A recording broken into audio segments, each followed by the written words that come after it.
Dear students, welcome to my YouTube channel.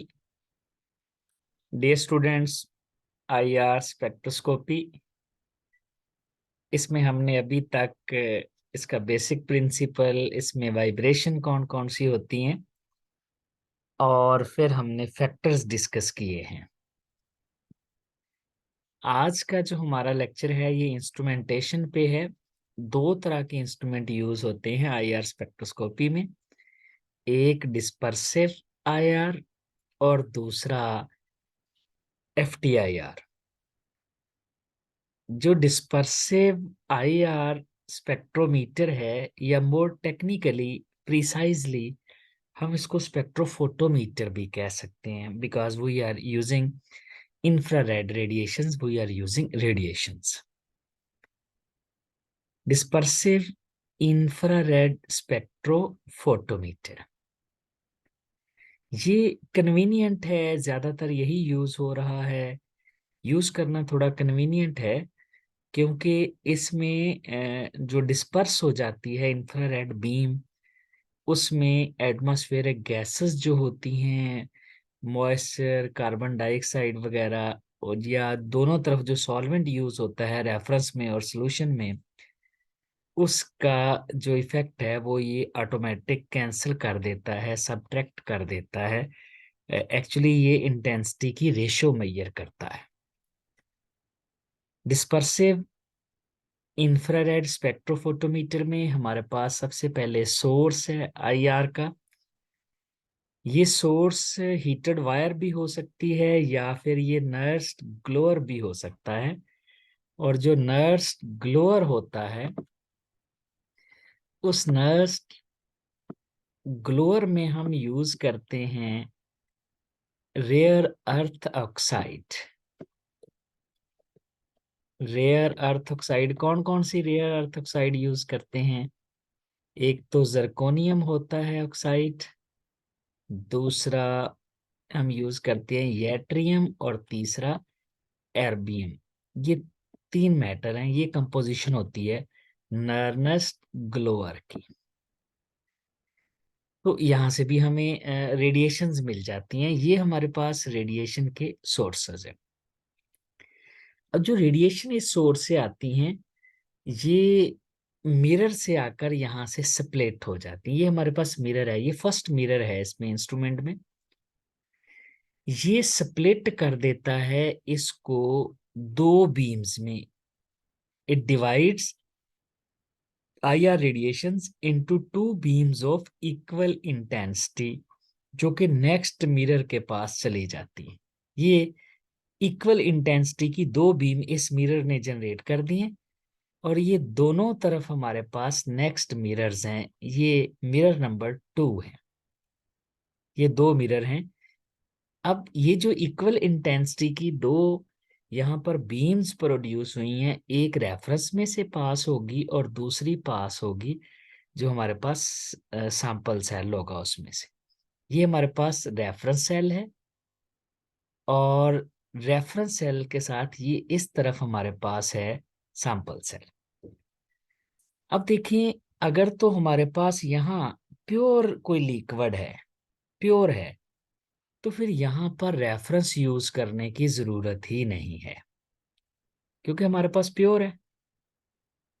अगर यहाँ पर हमारे पास सॉल्यूशन है, तो फिर जो सॉल्वेंट होगा वो यहाँ पर एज अ रेफरेंस होगा, यानी जिसमें आपने सल्यूट का सॉल्यूशन बनाया हुआ है वो सॉल्वेंट, ये सॉल्यूशन है, इसमें सॉल्वेंट प्लस सल्यूट है। जो सॉल्वेंट होगा उसको हम एज अ रेफरेंस यूज करेंगे। अब जो IR रेडिएशंस की बीम आ रही है, ये इन में से रेफरेंस में से भी और सैंपल में से भी ट्रांसमिट होगी, कुछ एब्जॉर्ब हो जाएगी। जो यहाँ पर एब्जॉर्ब हो जाएगी ये रेडिएशंस, वो इसमें वाइब्रेशंस काज करवाएगी, यानी जितनी भी वाइब्रेशनल फ्रीक्वेंसीज हैं वो यहाँ पर जो लाइट एब्जॉर्ब होती है उससे प्रोड्यूस होती है, बाकी लाइट ट्रांसमिट हो जाती है। अब इस लाइट को डिटेक्टर पर पहुंचने से पहले हम मोनोक्रोमेटर में से पास करवाते हैं। ये है हमारे पास मोनोक्रोमेटर, जिसको चॉपर भी कहते हैं। यहाँ मोटर लगी होती है, ये रोटेट करता रहता है। इसका मतलब है ये बारी बारी यहाँ से रेफरेंस में से जो ट्रांसमिट होगी लाइट और जो सैंपल सेल में से ट्रांसमिट होगी, उनको बारी बारी आगे भेजेगा। यानी ये रोटेट करते हुए, तेजी से रोटेट करते हुए कभी सैंपल वाली साइड पे सामने आ जाता है लाइट के, जो बीम आ रही है ट्रांसमिट होके उसके, कभी ये रेफरेंस सेल वाली बीम के सामने आ जाएगा। तो इस तरह यहाँ से ये बारी बारी जो है वो दोनों तरफ से लाइट पास होगी, और फिर नेक्स्ट यहाँ पर मिरर पड़े हुए हैं, ये इन मिरर पर पहुंच जाएगी। ये फर्स्ट मिरर था जिसने स्प्लिट किया, फिर ये मिरर थे जिन्होंने रेफरेंस और सैंपल सेल में भेजी। अब फिर मिरर्स हैं जो नेक्स्ट एक और मिरर पर भेजेंगे जो डिटेक्टर की तरफ मोड़ देगा इसको। अब यहाँ पर इस लाइट की इंटेंसिटी जो सोल्यूशन में से गुजरेगी वो थोड़ी होगी, क्योंकि ज्यादातर लाइट तो एब्जॉर्ब हो चुकी होगी इन वाइब्रेशनल फ्रीक्वेंसीज काज करवाने में, जबकि इस लाइट की इंटेंसिटी ज्यादा होगी। और जो हमारे पास डिटेक्टर है वो इन दोनों की रेशियो निकालता है इंटेंसिटीज की। अब ये दोनों तरफ से जो मिरर्स हैं, ये लाइट को यहाँ पर एक फोर्थ मिरर है इसके पास भेज देते हैं, और ये उसको मोड़ देता है एक बीम, एक स्लिट के जरिए डिफ्रैक्शन ग्रेटिंग पर। यानी ये बारी बारी यहाँ पर पहुंचेंगी। याद रखना यहाँ इकट्ठी नहीं आएंगी, क्योंकि ये चॉपर लगा हुआ है मोनोक्रोमेटर, तो ये बारी बारी यहाँ पहुंचेंगी, और यहाँ से फिर इस पर भी ये जो डिफ्रैक्शन ग्रेटिंग है जिस पर काफी ज्यादा ग्रूव्स होते हैं, यहाँ पर बहुत फाइन किस्म के, ये बहुत ज्यादा डिफरेंट इंटेंसिटीज वाली रेडिएशंस प्रोड्यूस करता है इस जगह पर।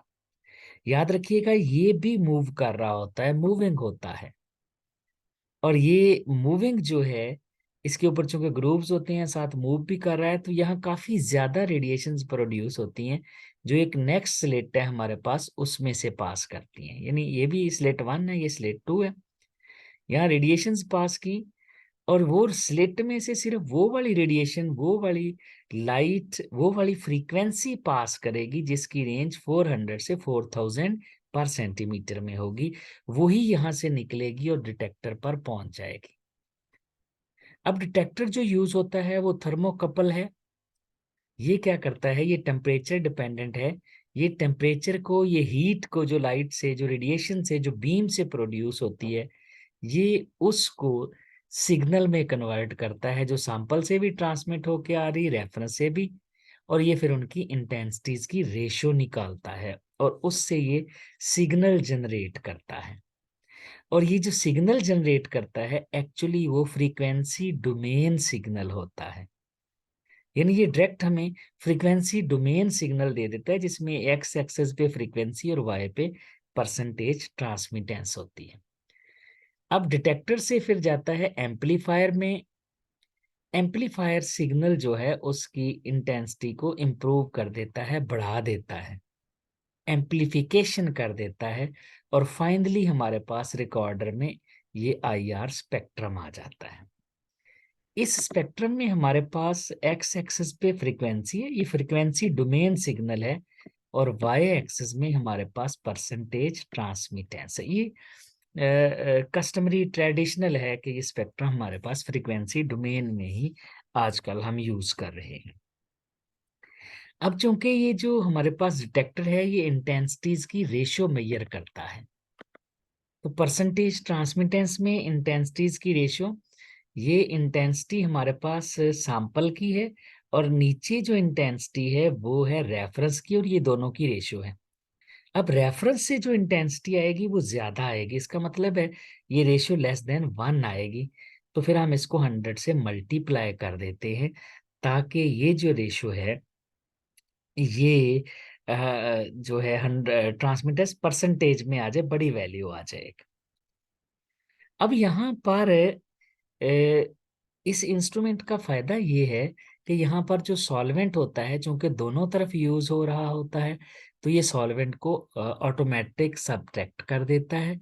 जो एटमॉस्फेरिक गैसेस होती हैं जो आईआर एक्टिव होती हैं, जैसे मॉइस्चर, कार्बन डाइऑक्साइड वगैरह है, ये चूंकि वो भी दोनों तरफ होती हैं, तो वो दोनों को सब्ट्रैक्ट करके हमें इंटेंसिटीज की ये डिटेक्टर रेशो निकालता है, मेजर करता है, और फिर रेशो मेजर करने के बाद हमें फ्रीक्वेंसी डोमेन सिग्नल दे देता है। तो ये इस लिहाज से काफी ज्यादा यूज होता है, क्योंकि ये इंटेंसिटीज की रेशियो दे देता है और सॉल्वेंट और एटमॉस्फेरिक गैसेस वगैरह को खुद ही कैंसल आउट कर देता है। ये था डियर स्टूडेंट्स हमारा आज का लेक्चर। नेक्स्ट लेक्चर में हम डिस्कस करेंगे FTIR, Fourier transform in infrared spectrophotometer. Thank you very much.